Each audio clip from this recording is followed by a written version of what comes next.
vamos a meternos de lleno en uno de los proyectos más grandes y, francamente, más aterradores de la historia.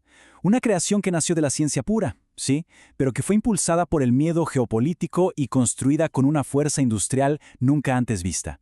Esta es la historia de cómo se desató el poder del átomo para crear un arma que, literalmente, cambió el mundo. Y arrancamos con esta frase que, la verdad, te pone la piel de gallina. Son las palabras que le vinieron a la mente al director científico del proyecto justo en el momento de su terrible éxito. Creo que no hay mejor manera de enmarcar la consecuencia tan profunda y aterradora de la historia que vamos a desglosar ahora mismo. A ver, para entender esto, tenemos que retroceder en el tiempo. Y no a un campo de batalla, todavía. Vamos a un laboratorio en Berlín, justo al borde de la Segunda Guerra Mundial, donde un descubrimiento lo cambió absolutamente todo. Aquí está la clave de todo, la fisión nuclear.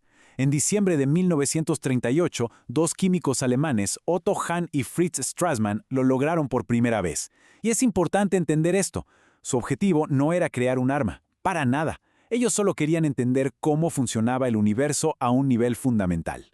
Bueno, veamos cómo funciona esto. Parece simple, ¿no? Un neutrón le pega a un átomo de uranio, el núcleo se parte en dos y ¡pum!, se libera una cantidad de energía brutal. Fue la física Lise Meitner quien, junto a su sobrino, dio con la explicación teórica de lo que estaba pasando, y esa explicación hizo que toda la comunidad científica del mundo se detuviera en seco y se diera cuenta del increíble y aterrador potencial que acababan de descubrir. Y claro, un descubrimiento así no se quedó en los pasillos de la academia. Lo que generó fue pánico. Pánico inmediato. ¿Y por qué? Porque todo esto pasó en el corazón de la Alemania nazi.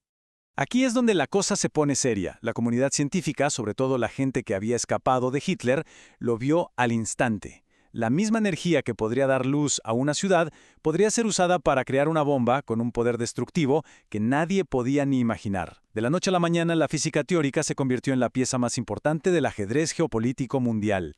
Y este es, digamos, el punto de inflexión. El momento en que la preocupación científica se convierte en acción política. Físicos como Leo Szilard convencieron al mismísimo Albert Einstein de que firmara una carta para el presidente Roosevelt. La firma de Einstein lo era todo. Su autoridad era tan grande que nadie podía ignorar su advertencia. Y como dice la cita, no era una sugerencia. Era un aviso urgente que sirvió como el detonante para que Estados Unidos se pusiera manos a la obra. Al principio, la respuesta en Estados Unidos fue, un poco lenta. Pero después de Pearl Harbor, todo cambió. Lo que era una pequeña investigación se convirtió casi de la noche a la mañana en un monstruo industrial y secreto. Para que se hagan una idea de la escala, aquí tenemos a los protagonistas. Por un lado, el general Leslie Groves, el músculo militar, el tipo que hacía que las cosas pasaran. Y por el otro, el cerebro. J. Robert Oppenheimer, el genio que juntó a las mentes más brillantes del planeta y que pasaría a la historia como el padre de la bomba atómica. Y todo esto en ciudades secretas construidas de la nada. Pero claro, no era tan fácil. Había un problema técnico gigantesco.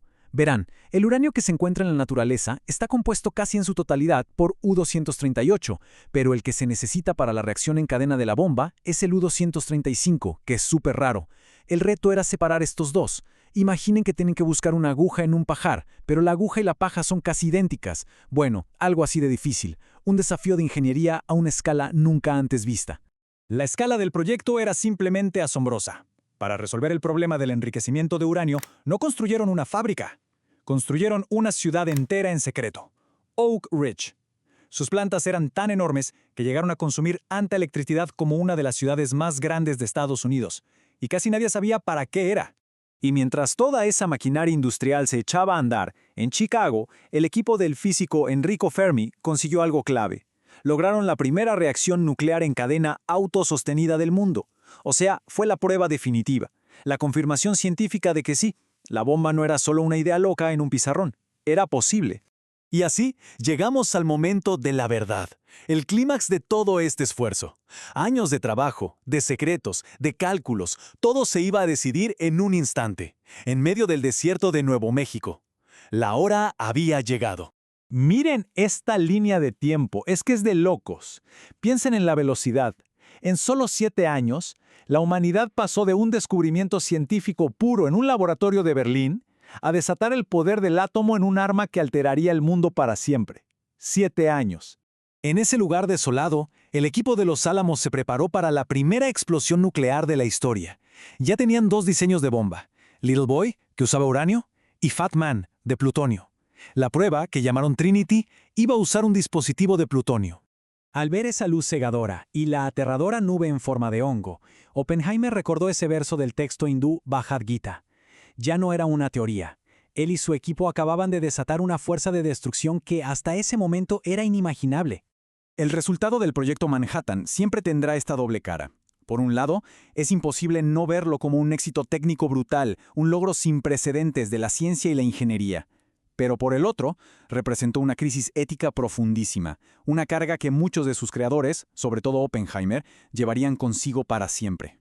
Y cerramos con esta pregunta, porque el legado del proyecto Manhattan no es algo del pasado. Sigue moldeando la geopolítica, la ciencia y hasta nuestra conciencia hoy en día. ¿Y la respuesta? Bueno, la respuesta sigue siendo tan compleja y divisiva como el propio átomo que desataron.